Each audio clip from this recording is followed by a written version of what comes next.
কথা আপনাদের জানিয়ে রাখি, কোরআনের পাখি আল্লামা দেলোয়ার হোসেন সাইদের নাম শুনেছেন? কে কে শোনেন নাই? শোনেন নাই? কে কে হাত তোলেন? শোনেন নাই? শুনেছেন কারা কারা? হাত তোলেন এবার, সাক্ষী থাকেন। এই কোরআনের পাখি আল্লামা হাত্তাবান আল্লামা দেলোয়ার হোসেন সাইদিকে কারা হত্যা করেছে, কারা ষড়যন্ত্র করেছে আপনারা জানেন? এদেশে সর্বপ্রথম দরগা মাদার ফেডারেশনের সভাপতি ছিল একজন কোলাঙ্গার, নাম হলো নজিবুল বাশার মাঝভান্ডারী। আর সর্বপ্রথম এই কোরআনের পাখিকে ধর্মের উপর আঘাত আনার মামলাতে ভাই একজন লয়ার জানে তিনি নাকি ধর্মের উপর আঘাত এনেছেন। তার সর্বপ্রথম মামলা করেন, রিট করেন তিনি এই নজিবুল বাশার মাঝভান্ডারী। তেনার বাড়ি হচ্ছে চট্টগ্রাম। তিনি হচ্ছেন একটা পীর। সেই পীরের তার দলের নাম হচ্ছে মাঝভান্ডারী। কি নাম? ইনি সর্বপ্রথম বাংলাদেশে ধর্মীয় আঘাত আনার দায় দিয়ে কোরআনের পাখি আল্লামা দেলোয়ার হোসেন সাইদি সাহেবের নামে মামলা দেয়।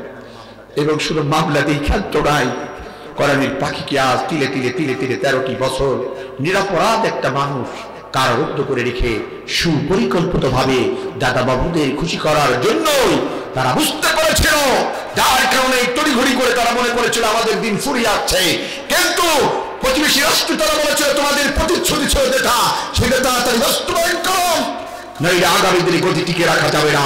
তাদের খুশি করার জন্যই তড়িৎ গতিতে কোরআনের পাখি আল্লামা দেলোয়ার হোসেন সাইদির মতন ব্যক্তিকে হাসি খুশি অবস্থায় জেলখানা থেকে মুক্ত করে সুপরিকল্পিত ভাবে ইঞ্জেকশন পুশ করে তাকে হত্যা করা হয়েছে। কথা বলেন ঠিক কিনা? যারা বলেন ঠিক বলেন। আমরা বাংলাদেশে ইসলামপন্থী মানুষের আত্মহীন করতে যেতে চাই, যারা নিরপরাধ কোরআনের পাখিকে হত্যা করেছে ওই ডাক্তার সহ মিথ্যা মামলা দিয়ে যাকে হিট করে কারারুদ্ধ করে গেছে, ওই পান্থপীরের বিচার বাংলার জমিনে দেখতে চাই। কথা বলেন ঠিক কিনা?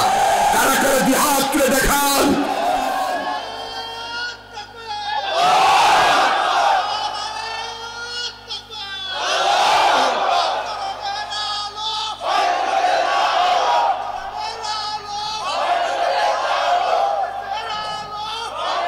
আমার ভাইরা, আপনাদের কি কষ্ট হয়?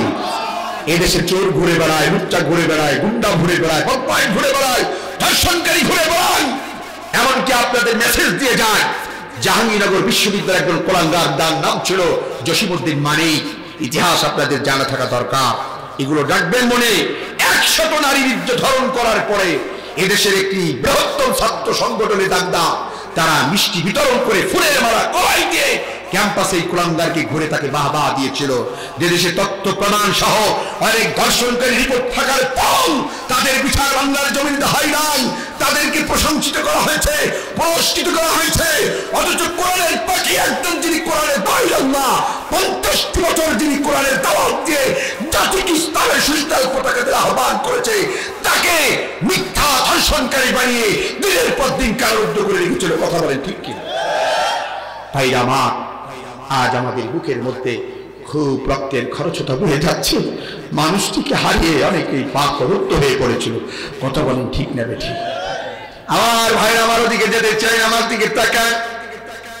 তাহলে আমরা পেলাম ডিজিটাল নামাজে শুকর আলী, কদর আলী, রমজান আলী, ঈদ আলী, তারপরে কি আলী? আবার আমাদের দেশে আরেকটা গ্রুপ বের হয়েছে নতুন করে, তারা কই নামাজ কালাম লাগবে না, জিকির করো, জিকির করলে কলব পরিষ্কার হবে আর আল্লাহ তাআলা এমনি তোমাদের জান্নাত দেবে। আছে না? না, আমি জিকিরকে শ্রদ্ধা করি, এদিকে তাকান, ভুল বলবেন না। জিকিরকে শ্রদ্ধা করি, সম্মান করি, জিকির করলে কলব পরিষ্কার হয়, 100% সত্য।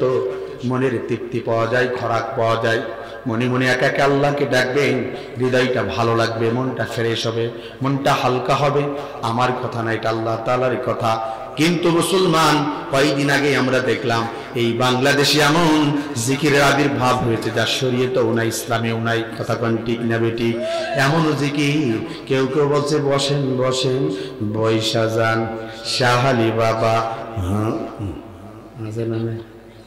আবার কেউ কেউ জিকির করছে কি, কেউ বাং থাকে গাছে তলাতে, কেউ বাং থাকে দাও তালাই, মৌলা তোমার নীলা খেলা, মৌলা তোমার নীলা খেলা, কেউ বোঝে নাই। আছে না নাই?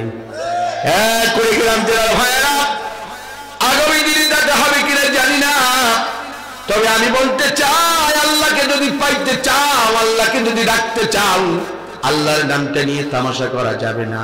সত্যি যদি ডাকতে চাও সহি শুদ্ধ করে উচ্চারণ করো, সুবহানাল্লাহ, আলহামদুলিল্লাহ, লা ইলাহা ইল্লাল্লাহ, আল্লাহু আকবার। জোরে বলেন ঠিক না রে ঠিক? আর জোরে বলেন ঠিক না ঠিক? এই হুকুর হুকুর করে কোনদিন আল্লাহ পাওয়া যায় না। আর এই হুকুর হুকুর কারীদের দরবারকে গুড়িয়ে দেয় না, তাদেরকে কেউ রিমান্ডে নেয় না, তাদেরকে কেউ জেলে দেয় না। অথচ যারা 5 ওয়াক্ত নামাজ পড়ে, নামাজকে আন্দোলন করে, সহি শুদ্ধ করে